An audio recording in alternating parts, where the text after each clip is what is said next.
ministre de la Communication. J'aurais voulu m'éviter un tel exercice. Mais il y a des moments de la vie, garder le silence n'est pas bon. Ce matin, j'ai reçu par WhatsApp un message d'un de mes amis qui m'a envoyé une vidéo. Nous allons écouter ensemble ce que vous avez dit. J'ai assisté à une mise en scène pathétique et ridicule où, actualité faisant, on a réuni un parterre de personnes, dont la maman d'un influenceur, un avocat et la femme de l'ancien chef d'État, Laurent Gbagbo, avec pour idée de faire passer le régime pour un régime dictatorial, un régime policier. Pour ceux qui ne connaissent pas hier, quand ils entendent ça, ils peuvent dire ah oui c'est vrai parce qu'il y a des gens qui sont en prison. Mais je vais couper là parce que c'est la seule partie qui me concerne. Les autres parties, vous parlez plutôt de la gouvernance du président Laurent Gbagbo. Mais le RDR aussi faisait partie du gouvernement du président Laurent Gbagbo. Je ne viendrai pas répondre le président Laurent Gbagbo parce que ce n'est pas mon rôle de répondre quand dit. Il est un homme politique, il était président de la République de Côte d'Ivoire. Il répondra et je sais qu'il pourra répondre. Mon rôle n'est pas de répondre pour lui. Monsieur le ministre, je pense que vous m'avez répondu et c'est à votre nom propre que vous m'avez répondu. Vous n'avez pas répondu en tant que porte-parole du gouvernement. Parce que si c'est en tant que porte-parole du gouvernement du président Alassane Ouattara, certaines personnes bien informées vous auraient dit de ne pas nous répondre sur ce sujet précis d'emprisonnement. Pourquoi je le dis? Vous n'êtes peut-être pas au courant de beaucoup de choses, même si vous faites partie du RDR. Je vais vous raconter une histoire.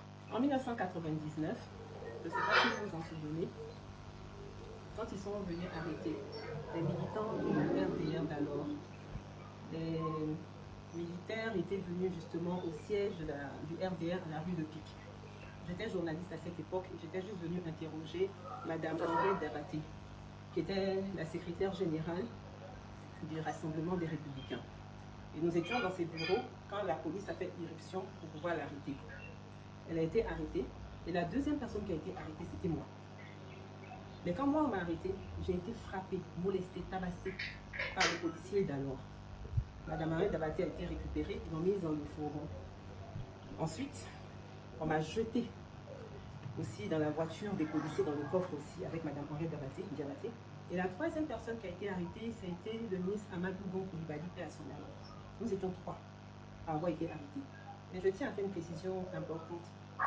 Je n'étais pas militante du RDR, je ne suis pas militante du RDR et je ne pense pas être un jour aussi militante du RDR. Mon père m'a transmis deux choses. Mon amour pour l'Africa Sport National et mon amour pour le PDCI. Mon père est un militant du PDCI RDR. Donc, à cette époque-là, j'étais donc militant du PDCI RDR, même si je n'avais pas ma carte du PDCI RDR, j'avais de la sympathie pour ce parti politique.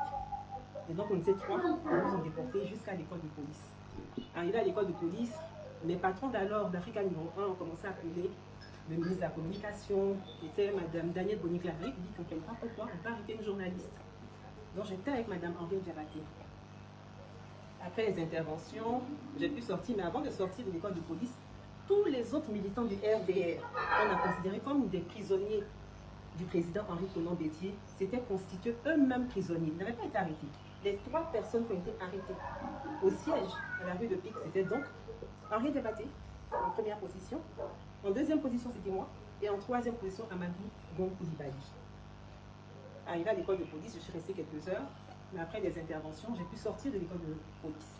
Mais avant de sortir de l'école de police, comme j'étais journaliste et que j'avais pu être en contact avec la ministre Henriette Dabaté, elle m'a demandé de faire un certain nombre de choses pour elle. Moi, quand je fais quelque chose pour quelqu'un, je n'en parle pas. Parce que quand tu es éduqué, que tu fais quelque chose, tu dis pas j'ai fait ça, j'ai fait ça, j'ai fait ça, ça n'a personne de parler. À cette époque, je devais avoir 24 ans, 25 ans. Mais j'étais outrée qu'on puisse arrêter une mère. Je sais ce que j'ai pu faire pour la ministre Henriette Dabaté. Elle est encore vivante, Dieu merci. Elle pourra témoigner. Je ne connaissais pas la maca. Je ne sais même pas ce que c'est que la maca. Mais à cause d'Henriette Dabaté, j'y allais comme une fille l'aurait fait pour sa mère. Ce que vous dites que c'est une scène ridicule ou pathétique, moi j'appelle ça une scène empathique.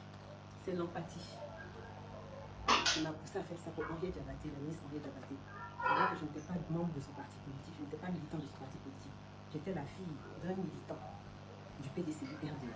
Mais j'estimais qu'on ne pouvait pas faire ça à une maman Donc j'ai agi comme une fille aurait agi pour sa mère. J'ai fait ça pour Mme Henriette Diabaté. Mais ce que j'ai fait, je ne le dirai pas. Ce que j'ai fait à 24 ans pour une maman, c'est ce que je fais aujourd'hui à plus de 50 ans pour un enfant de 25 ans. Ziggy, là, il a 25 ans aujourd'hui. Moi, j'avais entre 24 et je rentrais dans ma 25e année. Aujourd'hui, je suis une mère. Donc, j'ai agi pour Henriette Diabaté avec le cœur d'une fille. Et aujourd'hui, j'ai agi aussi pour le petit Ziggy, là, avec aussi le cœur d'une maman. Vous allez arrêter le président Laurent Gbagbo. Vous ne m'avez pas entendu. Parce que lui, c'est un homme politique. Il sait, il a fait ses choix de vie. Même si je trouvais que son incarcération était injuste.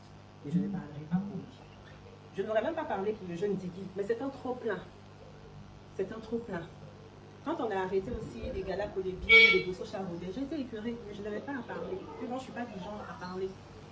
Mais venez me prendre aujourd'hui, et puis me répondre en disant mon nom. Monsieur le ministre, on ne le fait pas.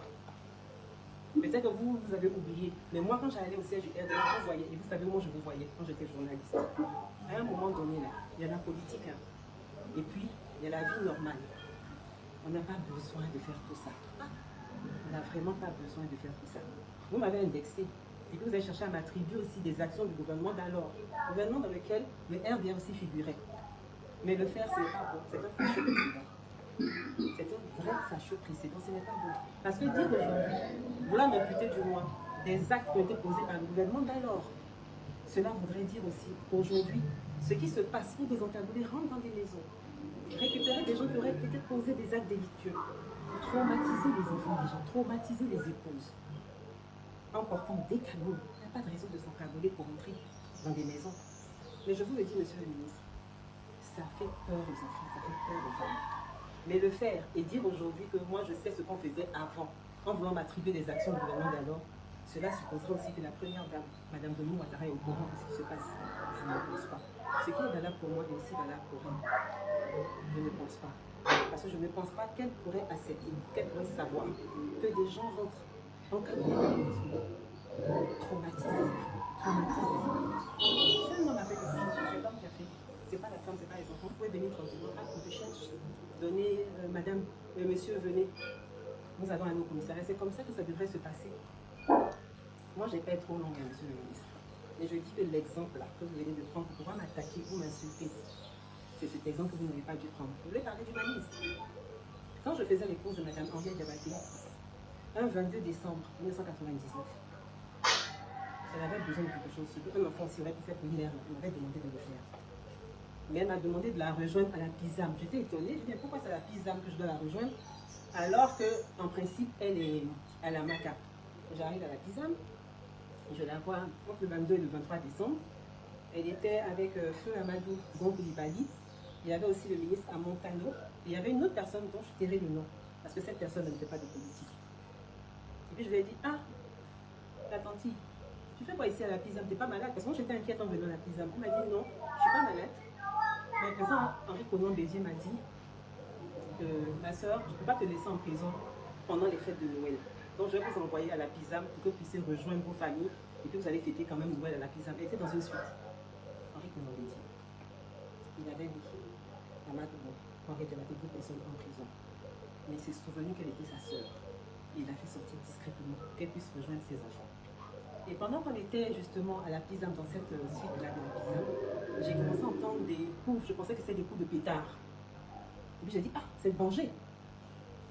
L'un d'entre eux m'a dit, c'est pas Banger, c'est des coups de feu, des coups de fusil. Et la personne a dit à la ministre Henriette Diabaté, nous allons vous ramener à la MACA. Monsieur le ministre, la suite de l'histoire, ça dépend de vous. Quand on est auprès d'un chef d'État, un monsieur qui a dirigé la Côte d'Ivoire, on se doit d'être profonde. C'est pour ça que je garde ici, je ne parle pas. Et je ne parle pas parce que quand je commence à parler, je suis sans filtre. Mais le reste de l'histoire, ça dépend de vous. Je vous remercie et je vous souhaite une excellente journée. Merci. Voilà, elle c'est la femme de l'ex-président Laurent Gbagbo. Elle a répondu à un message d'un ministre concernant le cas de Ziggy. Elle a reçu le message par le biais d'un ami, mais elle n'a pas totalement apprécié ce que le ministre a dit. Elle s'est dit que ce n'est pas totalement ce qui s'était passé. Pour cela, elle a essayé d'expliquer un peu ce qui s'est passé et en plus, elle a donné un fait. Elle a dit des choses qui se sont passées depuis 1999 avec elle-même. J'espère que vous avez bien écouté. Nous sommes déjà à la fin de la vidéo. N'oubliez pas de liker, de vous abonner et d'activer également la cloche de notification parce qu'il y a encore beaucoup de nouvelles ici que nous allons partager avec vous. Merci.